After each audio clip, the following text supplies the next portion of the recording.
আসসালামু আলাইকুম রাহমাতুল্লাহ।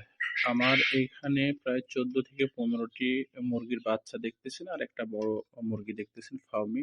আর আ ১৩ থেকে ১৪ টা দেশি মুরগি।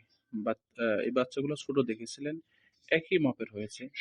এই একই মাপের এবং সুস্থ সবল রয়েছে। এটা হওয়ার কারণ তাদের পিছনে যে মেহনতগুলা একটুকু কমতি নেই। তাদের যেভাবে পানি সরবরাহ করা দরকার সেভাবে করতেছি এবং খাবার কখনো তার পাত্র থেকে সরানো হচ্ছে না। খাবার শেষ হয়ে গেলে খাবার দেওয়া হচ্ছে। সেক্ষেত্রে ফ্রেশ পানি পাশাপাশি পাখির মুভমেন্ট বুঝে তাকে মেডিসিন ব্যবহার করা হচ্ছে। এভাবে যদি মুরগি পালন আপনারাও করে থাকেন, যদি ধরে বসতবাড়িতে ধরে করেন তাহলে তাদের দিকে এইভাবে খেয়াল করতে হবে আপনাকে। আর যদি ছেড়ে দেন তাহলে ওরা কোনটা কি প্রয়োজন তারা সেভাবে কোনো গাছ বা শাকসবজি বা যেকোনো জিনিস খেয়ে তাদের ওই রোগ প্রতিরোধ ক্ষমতা বৃদ্ধি করার চেষ্টা করে তারা। তাছাড়াও ছেড়ে দিয়ে পালন করলে তাদের দিকে খেয়াল রাখতে হবে। আসসালামু আলাইকুম।